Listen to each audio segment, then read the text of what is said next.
الحمدللہ افطار اس محفل لباس محفل ذکر میں شامل ہونے کی سعادت نصیب ہو رہی ہے۔ اللہ تعالیٰ جب اپنے کسی بندے کی اصلاح کا ارادہ فرماتے ہیں، اپنے کسی بندے کو ہدایت دینا چاہتے ہیں، اللہ تعالیٰ اس کا دل دین اسلام تعلیم اسلام کی طرف موڑ دیتے ہیں، پھر اس کے دل میں اس بات کو پیدا فرما دیتے ہیں کہ وہ دین سیکھتا ہے۔ اس کا دل کرتا ہے میں قرآن سیکھوں، میں حدیث سیکھوں، دین سیکھوں، اللہ تعالیٰ کی معرفت کو سیکھوں، رسول اعظم صلی اللہ تعالیٰ علیہ وسلم کی پہچان کو سیکھوں، مسائل سیکھوں۔ جب اس طرف دل کرے کہ میں مسائل سیکھوں، نماز کا صحیح طریقہ، دین اسلام کیا ہے، حدیث پاک ہے، اس کو سمجھ لیا کریں کہ اللہ تعالیٰ یہ چاہ رہا ہے کہ ہمیں ہدایت دے اور ہماری اصلاح فرما کر ہمیں کامیابی کی منصب فائز فرما دے۔ حضرت شاہ بقی الدین رحمۃ اللہ تعالیٰ ہے، ایک جوان کا نام تھا۔ یہ ایک دولت مند گھرانے سے تعلق رکھتے تھے، اللہ نے ان کو بڑی دولت دی تھی، بڑی اچھی زندگی گزر رہی تھی، دنیا کی ہر آسائش آرام ان کے پاس تھا، اور پھر چڑھتی جوانی تھی، حسن و جمال تھا، دولت کی ریل پیل تھی۔ پھر ایک دن کسی اجتماع میں گئے، کسی عالم دین سے یہی بات سنی کہ انسان کا دنیا میں آنے کا مقصد ہے کہ اللہ کی پہچان، اللہ کے رسول کی پہچان، دین اسلام کا علم حاصل کرنا۔ جو کر لیتا ہے وہ کامیابی کی منصب پہ فائز ہوتا ہے، دنیا میں اور آخرت میں۔ تو حضرت شاہ بقی الدین جو جوان تھی، اپنی 20-21 سال کی جوانی تھی، جوانی بھی ہو، دولت کی ریل بیل بھی ہو، ہر طرح مساج بھی ہو، نوکر چاکر بھی ہوں، اچھی سواریاں بھی ہوں، اچھی رہائشیں بھی ہوں، پھر دین کی طرف دل کا مائل ہو جانا یہ اللہ کا کرم ہوگا۔ اس وقت آپ نے کسی سے پوچھا، پتہ چلا کہ اس وقت سب سے بڑے عالم دین اللہ کے ولی، سب سے بڑے محدث حضرت امام احمد بن حنبل رحمۃ اللہ تعالیٰ علیہ ہیں، جو بغداد شریف میں رہتے ہیں، جہاں آپ کی درسگاہ ہے، آپ کا آستانہ ہے، آپ کی خانقاہ ہے، لوگ وہاں پہ آپ کے پاس پڑھنے آتے ہیں۔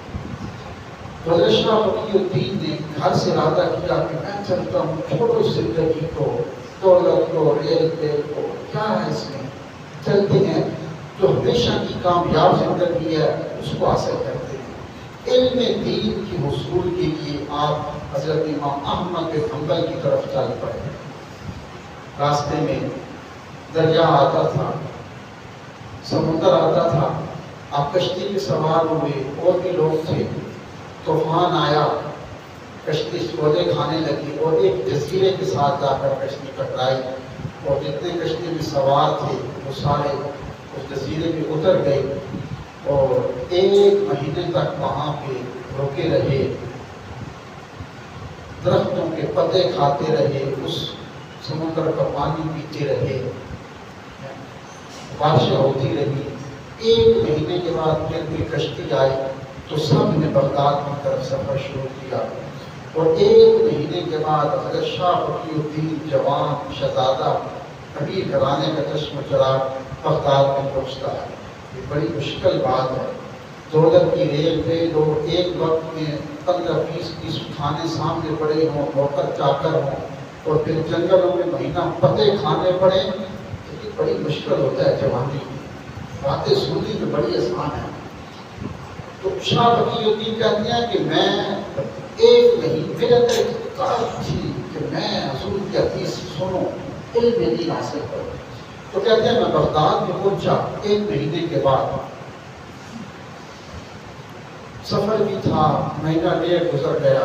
بغداد میں پہنچا تو میں نے لوگوں سے کہا کہ میں نے حضرت امام احمد بن حنبل رحمۃ اللہ تعالیٰ علیہ سے ملنا ہے۔ تو لوگوں نے کہا کہ آپ نہیں مل سکتے۔ میں نے کہا کہ نہیں مل سکتا، تو کہا کہ ان کا بادشاہ کے ساتھ کسی بات کو اختلاف ہو چکا ہے، اور بادشاہ نے ان کی مسجد کو اور ان کے مدرسے کو وسیع کر دیا اور حضرت امام احمد بن حنبل کو گھر میں نظر بند کر دیا گیا، ان کے گھر کو سب جیل قرار دے دیا گیا، اب کوئی بھی ان سے نہیں مل سکتا۔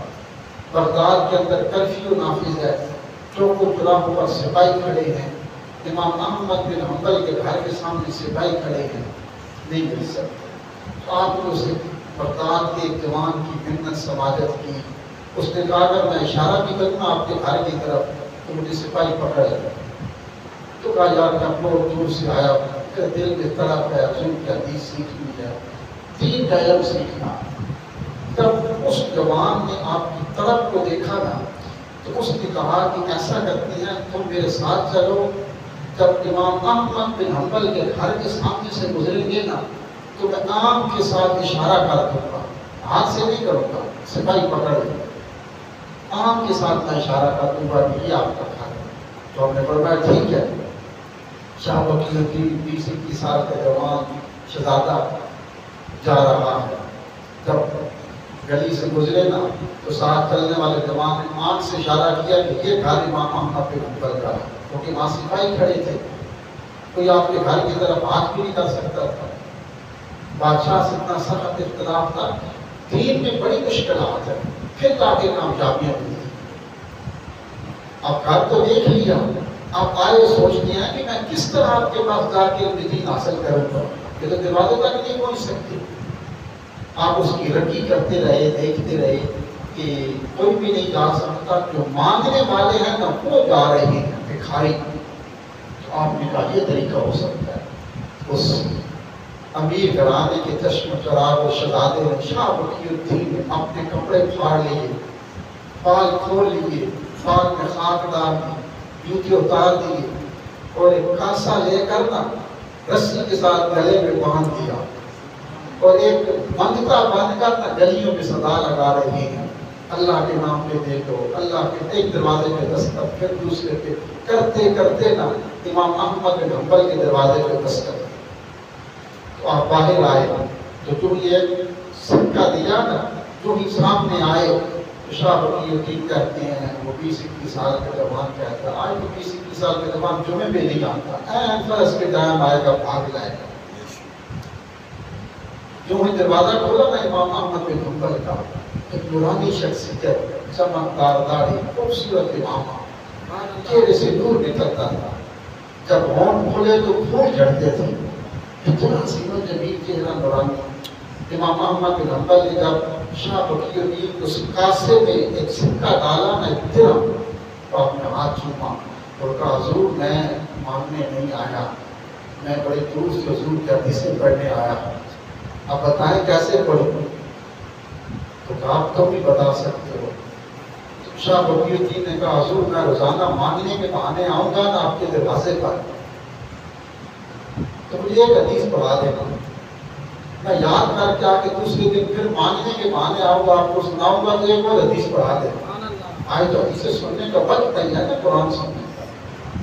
2 سال تک شاہ وکیل الدین رحمت اللہ تعالیٰ علیہ، جوان 20 سال کا، 2 سال تک مانگنے کے لیے جاتے بھکاری بن کر، حضور کی حدیث سنتے، یاد کرتے، پھر دوسرے دن جا کر پھر سناتے تھے۔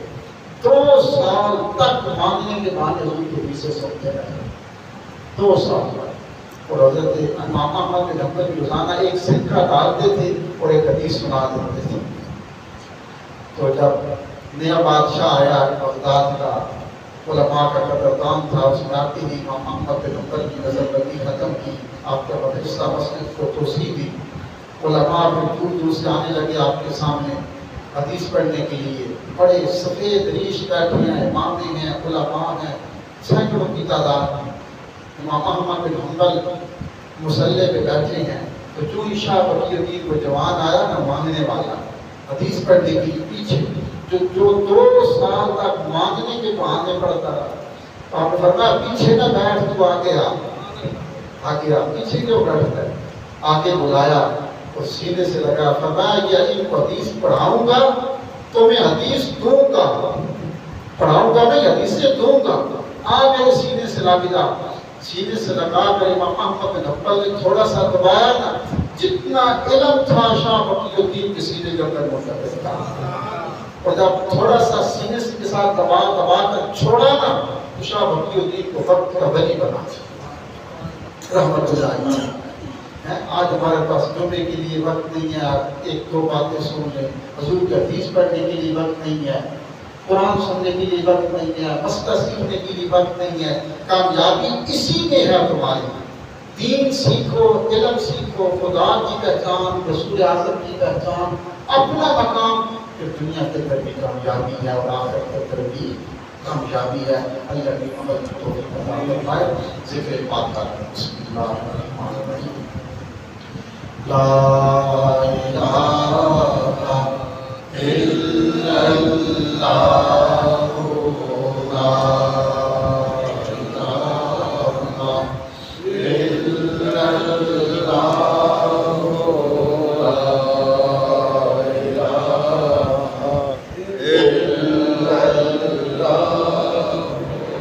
Allah